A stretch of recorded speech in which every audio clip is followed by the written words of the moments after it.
Today we will start the last topic of chapter 1.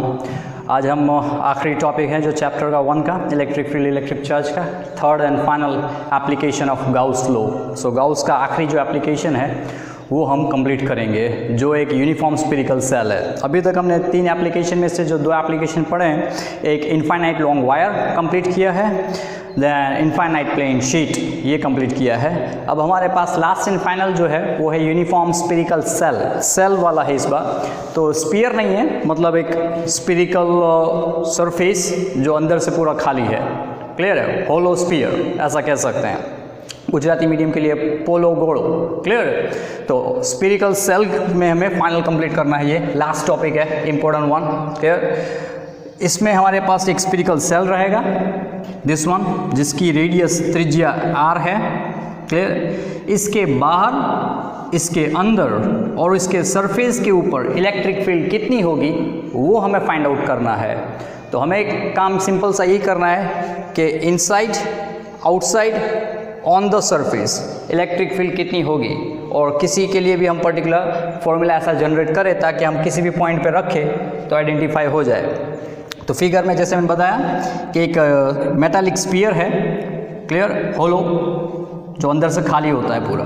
Clear? और जैसे इसके ऊपर चार्ज डालेंगे तो चार्ज जो है यूनिफॉर्म सब जगह डिस्ट्रीब्यूट हो जाएंगे, मतलब नियमित तरह से चार्ज विद्युत भार वितरित हो जाएंगे. इस सरफेस के ऊपर, याद रहे, सरफेस के ऊपर चार्ज जो है वो टोटल चार्ज Q है. क्लियर है? तो मुझे अंदर फाइंड आउट करना है इलेक्ट्रिक फील्ड, बाहर फाइंड आउट करना है इलेक्ट्रिक फील्ड. तो मैंने 2 स्फेरिकल सेल और लिए हैं. एक ये सरफेस लिया है जिसकी रेडियस स्मॉल r है, और एक बाहर का लिया है जिसकी रेडियस r डैश है. तो r जो है कैपिटल R से छोटा है, r डैश कैपिटल R से बड़ा है आउटसाइड के लिए. क्लियर है? तो अभी तक हमने दोनों एप्लीकेशन में जो किया है कि सबसे पहले हमें जो चार्ज डेंसिटी चाहिए, क्योंकि चार्ज डेंसिटी के बिना हम पर्टिकुलर कुछ नहीं कर सकते हैं, क्योंकि कोई भी पोर्शन आप ले रहे हैं तो उसके अंदर चार्ज डेंसिटी अगर यूनिफॉर्म होनी चाहिए जिससे हम आइडेंटिफाई कर सकते हैं पूरे बॉडी के लिए. क्लियर है? तो सबसे पहला काम हमारा यही है कि इसकी चार्ज डेंसिटी फाइंड आउट की जाए. तो चार्ज जो है इसके सरफेस के ऊपर है यूनिफॉर्मली डिस्ट्रीब्यूटेड, और चार्ज डेंसिटी हमने जो ली है सरफेस चार्ज डेंसिटी वो है सिग्मा. तो सिग्मा जो है हमारा सरफेस चार्ज डेंसिटी है, और जैसे हमें पता है कि स्फेरिकल सेल के ऊपर चार्ज जो है वो Q है. ओके, तो इसका मतलब ये हुआ कि sigma equals to total charge divide by total area. तो टोटल चार्ज इसके ऊपर जो है वो Q है, स्मॉल q, और इसका सरफेस एरिया जो है वो 4 पाई r स्क्वायर है. तो इसका मतलब ये हुआ कि Q equals to sigma into 4 pi r square. तो अगर मैं कोई छोटा सा रीजन भी लूँ इसके ऊपर जिसमें dq जितना चार्ज होगा तो उसके हिसाब से उसका सरफेस एरिया के हिसाब से उसका चार्ज भी पता चल जाएगा. तो जैसे मैंने बोला सबसे पहले हमें इनसाइड फाइंड आउट करना है. क्लियर है? गाउस लॉ बहुत ईजी तरह से आपको बता देगा कि इलेक्ट्रिक फील्ड इनसाइड कहीं पे भी कितनी होगी. क्लियर है? तो सबसे पहले for a points lying inside the shell, मतलब अंदर किसी भी पॉइंट के ऊपर मुझे ऐसी फॉर्मूला चाहिए या फिर ऐसा आंसर चाहिए जिससे अंदर किसी भी पॉइंट के ऊपर इलेक्ट्रिक फील्ड कितनी है वो फाइंड आउट करना है. तो हमने r डैश वाला एक स्फेरिकल सेल ले लिया है, ऐसा स्फीयर.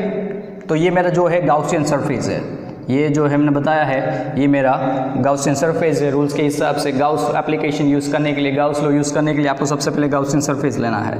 क्लियर?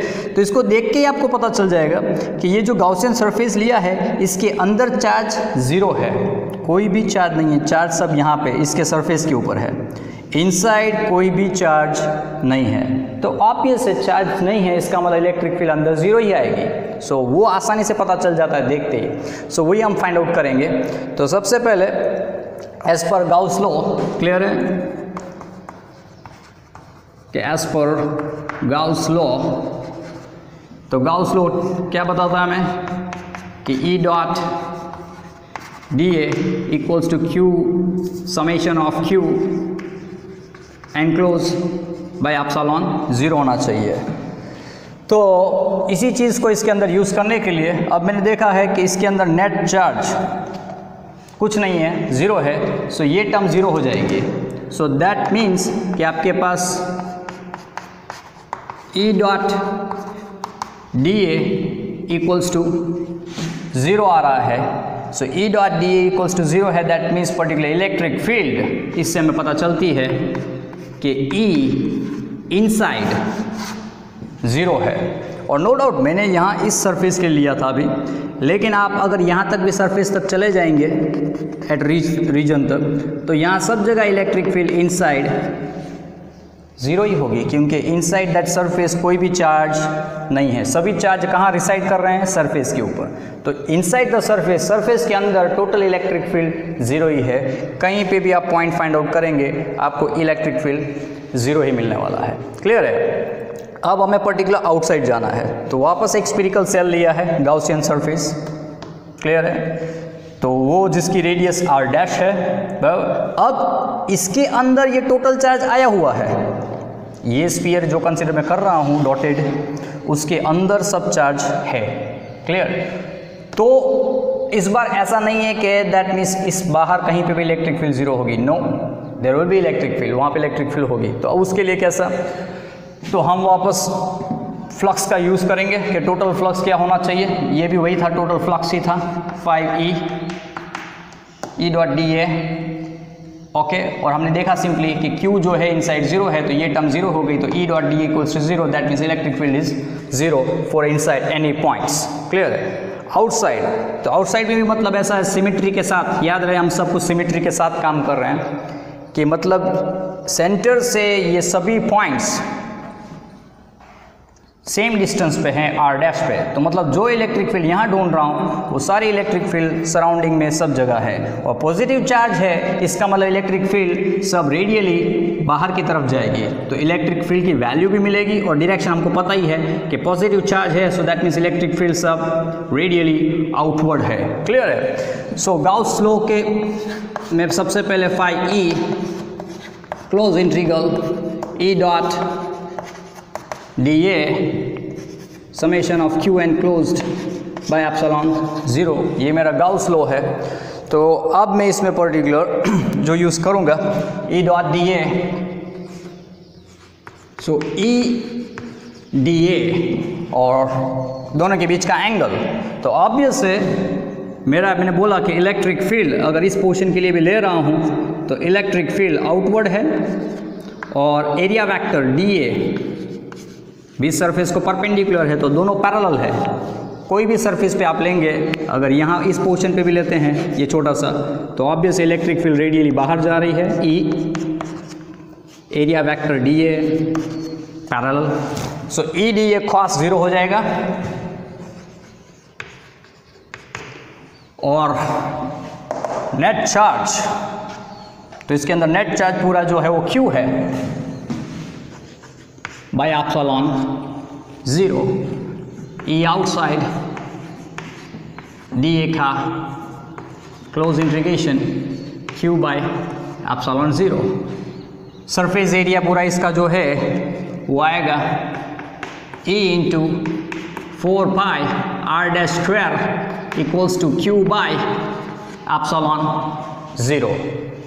एरिया आ गया E as it is. So E find out करने के लिए Q upon 4 pi epsilon 0 r dash square, और वेक्टर फॉर्म मतलब डायरेक्शन के साथ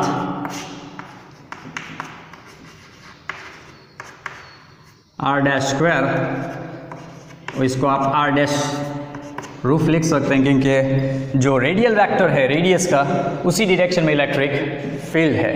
क्लियर है? सो अब मतलब ऐसा है कि आप यहाँ से कोई भी सरफेस कंसिडर करें r रेडियस के हिसाब से, तो वो r के हिसाब से चेंज होगा। क्लियर है? और ये आंसर जो है हमें कुछ बताता है, ये आंसर में ये बता रहा है कि ओके फाइन, ऐसी फॉर्मूला हमने ऑलरेडी देखी है, 1/4 pi epsilon 0, that means K बन जाता है Q by r square. So यहाँ पे इलेक्ट्रिक फील्ड जो है वो inversely proportional to r dash square है। तो ऑब्वियसली ये फॉर्मूला पॉइंट चार्ज के लिए है। कैसा है?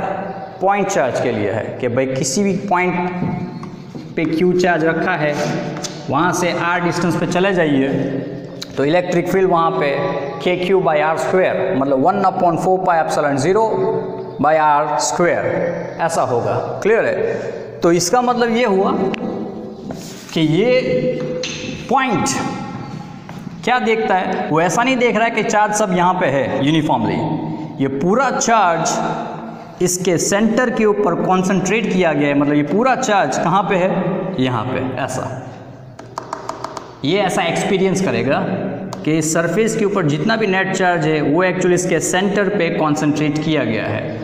सो ये एक्चुअली बहुत बेसिक चीज़ है जो हम पहले भी सीखते हैं, जिसको न्यूटन को 20 साल लगे एक चीज़ को प्रूव करने के लिए कि कोई भी ऑब्जेक्ट है, कोई भी पदार्थ है, उसका मास जो है, दर, वो उसके सेंटर पे कॉन्सेंट्रेट होता है। The entire mass of an body is concentrated at its centre, जिसको प्रूव करने के लिए न्यूटन को 20 ईयर्स लगे। उसी चीज़ को अब गाउस ने भी बताया, मतलब ये चार्ज की बात है, not about mass, but entire charge of a spherical shell, पूरा स्फीरिकल सेल का एंटायर जितना भी चार्ज है वो फॉर्मूला से पता चलता है कि एंटायरली कहाँ कॉन्सेंट्रेटेड है, एट इट्स सेंटर। ये फॉर्मूला से पता चलता है। क्लियर है? तो ये आउटसाइड है। अब आर डिस्टेंस आप चेंज करते जाएंगे फार डिस्टेंस पे, वैसे इलेक्ट्रिक फील्ड मिलती जाएगी, it will start to decrease it. On the surface की बात की जाए कि ऑन द सरफेस, सरफेस पे कितना होगा, तो ऑन द सरफेस के लिए आपको क्या चाहिए, जब आपका आर डैश या आर कैपिटल आर के बराबर हो जाए, मतलब ये डिस्टेंस जो मैंने यहाँ पे रखा है उसको खींच के यहाँ तक ले आऊँ इस पॉइंट के ऊपर, तो सेंटर से डिस्टेंस कैपिटल आर हो जाएगा। So R becomes R. तो ये फॉर्मूला के अंदर आपको E equals to Q upon 4 pi epsilon 0 capital R square.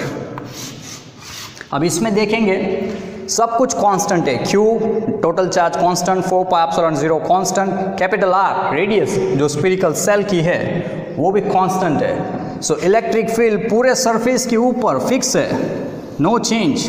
Clear है? जैसा यहाँ पे भी देखा है कि मैंने सिमेट्री के हिसाब से बताया कि इस पॉइंट पे जितना इलेक्ट्रिक फील्ड है यहाँ पे, ऐसा इसके पूरे यूनिफॉर्म स्फीरिकल सेल के रेडियस आर डैश के ऊपर सब जगह उतना ही होगा।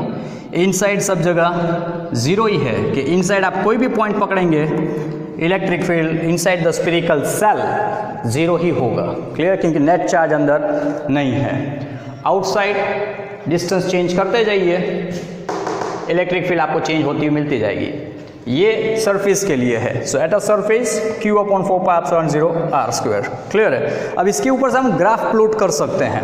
11th स्टैंडर्ड के अंदर भी हमने gravity about the earth surface, below the earth surface and on the earth surface तीनों जगह ढूंढी है।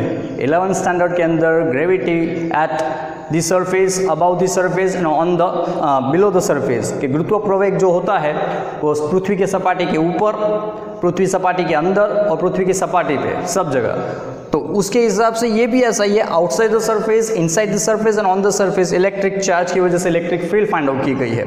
तो इसका ग्राफ कुछ पूरा सिनारियो जो है वो कुछ ऐसा रहेगा।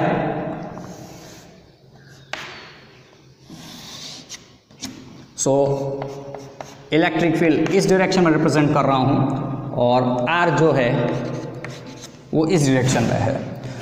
तो एक